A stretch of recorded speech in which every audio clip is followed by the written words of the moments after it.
You never know what the audience is going to say, but just for our own point of view, I think we felt very excited in that we knew we had done things that had not been done before. When they got done with production, they went into post-production, and Orson was there through the early stages of it. And about halfway through, he went off looking for his next gig, whatever that was going to be. During the time that he was gone, the studio took a look at the cut. They really didn't like what they saw. And Orson had left the country, gone down to Mexico, I think, to try and raise money to make Don Quixote. And that's a big no-no. He should never have done that. It was, Touch of Evil was the last picture he made in this country. And that's a terrible loss. He did make Chimes at Midnight, and he did make Othello in Europe, but he never worked again in this country. And thus, in effect, he was blackballed. My first hint that something was wrong was when we were asked to come back and do some added scenes. And I said, is Orson going to do it? They said, no, he's not going to direct. And I said, well, then I'm not doing them. And of course, my agent and my attorney said, Chuck, as a member of the Screen Actors Guild, you have to do them.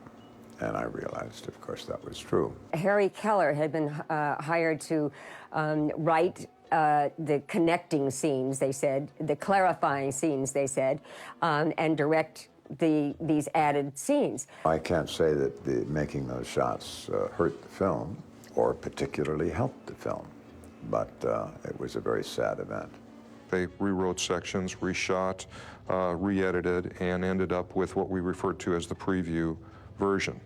When they finally showed the preview version to Orson, he looked at it, was not happy with what he saw, and that's when he turned around and fired back the 58-page memo.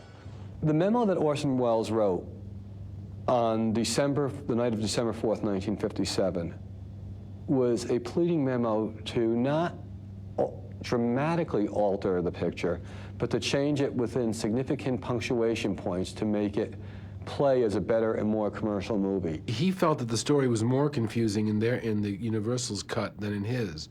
And it is true that they did obscure the story needlessly and spelled out certain things and confused you in other areas. It was a pretty sloppy job. Basically, he was trying to argue not only so much even for his own conception of the original ideas about it, but more sort of like, this is what we've got now and this is how we can make it better, even from your point of view.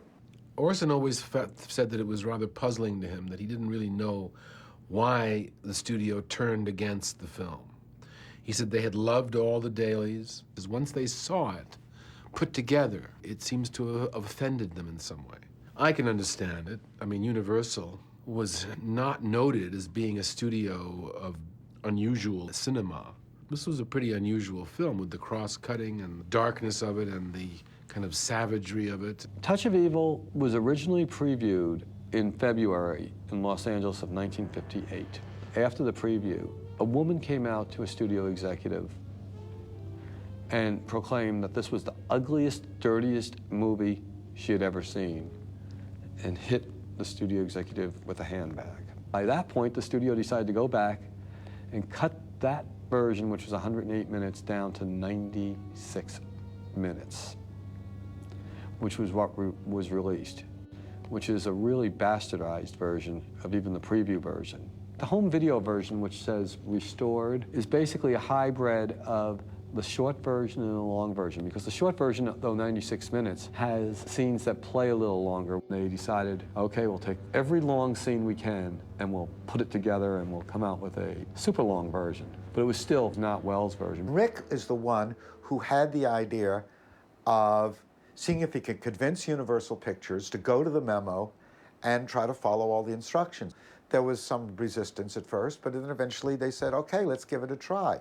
And part of the job I had was to be a kind of a watchdog, to make sure that, in a sense, the instructions in the memo were adhered to.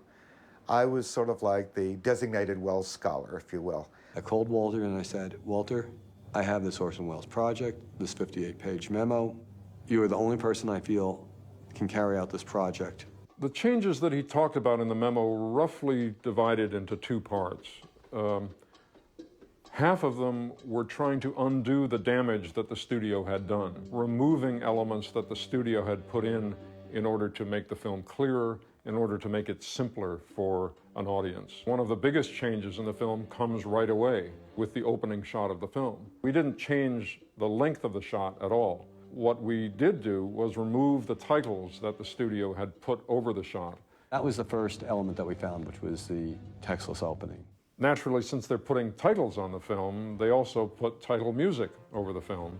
Again, Wells wanted to have something completely different at the beginning of the film, which was an interesting but complicated blend of different pieces of music coming from the town itself, so that as you move from one area of the town to another, you also hear what they are playing on their radios, and as you move out of that, that changes and something else comes up. And then you pass by a nightclub and you hear what's going on in the nightclub, and then a car goes by and you hear the car radio. So at any one time, there might be 3 or 4 pieces of music seemingly coming from all of the shops and the stores and the nightclubs and the strip joints and the car radios. What we called worldization of the sound, which is to make it sound like it was in the environment in American Graffiti, and having it pass by in cars and that sort of thing, Wells had already thought of in Touch of Evil, and the whole opening is done in the same style that we did American Graffiti. That was fun to see somebody else had come up with that same aesthetic and approach to the sound. I think both Walter and I were very charmed by that whole concept, and he's definitely way ahead of all the rest of us. So I was able to take pieces of music from different places, also from a CD that Mancini had issued in the early 1980s, which had all of the music that he wrote for the film. As a result of changing the soundtrack, you actually, in a strange sense, can see deeper into the image, because the sound creates a deeper space that you move through, which reflects what Wells was doing with the camera. The note that Wells spent the most time on in his memo, I think he dedicated 8 pages of 58 total, was to try to urge the studio to restore his intercutting of the 2 stories of Charlton Heston and Janet Leigh. I think in an effort to make the film simpler for what they perceived as a simple audience, the studio had flattened out this structure so that right from the beginning, you followed Charlton Heston's story for, I think, 5 minutes. And then there was a cut, and you switched to Janet Leigh's part of the story. She was in another area now, and you followed that for 5 minutes. Ironically, by trying to make the film simpler, the studio complicated things, because they told you that the film was going to be about Charlton Heston, and at the end of 5 minutes, the audience had made up their minds, oh, this is about Charlton Heston. And then suddenly, we went with Janet Leigh, and for 5 minutes heard her part of the story. What he wanted, and what we've now done, is to spend just as long with Charlton Heston as you can sustain, and then at the right moment, go to Janet Leigh's part of the story, follow her, and then at the right moment, go back to Charlton Heston. This does 2 things. It teaches you that this film is going to be all about the separation of these 2 individuals, which in fact it is. The other thing this intercutting does is tell you that both stories are important. The man's story is important and the woman's story is important, and how they relate to each other is important. We weren't working with exactly the same materials that the studio had at the time the memo was written, but we had almost the same. The studio did reshoot a number of scenes that Wells had shot. Unfortunately, the negative of Wells's original shooting was destroyed. The scene in the car between Janet Leigh and Charlton Heston as they drive away from town looking for the motel. It sticks out, but unfortunately we have no alternative. We simply have to use what they shot because the story requires it. The motel scene was one of the big selling points for the studio when they came to make the trailer. What you have is a gang of teenage youths who are on various drugs, who've come to this motel and they're all getting ready to go into Janet Leigh's room and do something unspeakable to her. So when the studio came to edit that part of the film, they tried to build it up as much as possible. Unfortunately, what they did was to build it up so much that it became kind of ridiculous. They used every extra's face that they could get coming into this room, sort of like a, I don't know, like a carousel of people surrounding Janet Leigh. What Wells wanted to do was to diminish this to avoid getting a bad reaction to this scene. What we wound up doing was, you see Janet see them come in, but you have no idea how many people are in the room. And then finally, when you do see a face, it is the leader of the gang, the person who had picked her up on the street back at the beginning of the film. So the focus now is on, what is this person going to do to her now? What is he going to order the gang to do? That other category of changes that Wells wanted to make, changes that a director makes to his own work, forgetting what the studio had done. Wells wanted to remove a close-up that he had shot, but that he realized was having a negative effect on the character of Menzies, who plays Quinlan's sidekick. The scene in question is a confrontation between Vargas, Charlton Heston, and Menzies in the Hall of Records. I could immediately see the effect, which was that Menzies never collapses as a result of that. He stands up for his boss, to Vargas, 100%.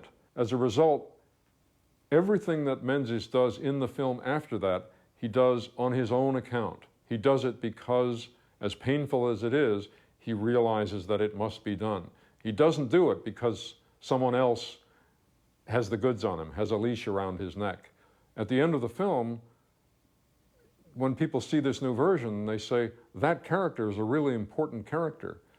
As it used to be, he was diminished in importance because he was always held down, strangely, by this one close-up. It's a fascinating example of the effect of a certain kind of editorial change, where you can simply take one thing out and a whole character, the balance of a whole character in the film is very different. We really felt like we were rewriting history, and we didn't know where we were going. We didn't know at that point, as we were doing it, if we had a better film or a more flawed film. Then one night, after about 3 weeks, Walter and I sat there and watched for the first time the re-edit of Orson Welles' Touch of Evil. What we found was a more coherent, more commercial, more accessible movie. A movie that made sense at every plot point.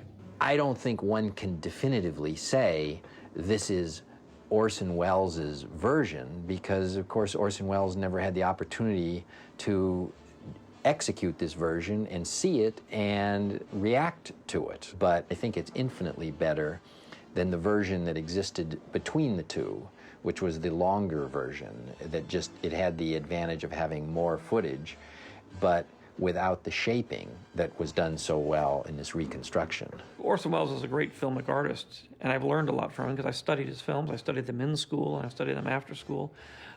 He really is one of the more amazing geniuses who read all the books, read Eisenstein, and was able to put it in practice.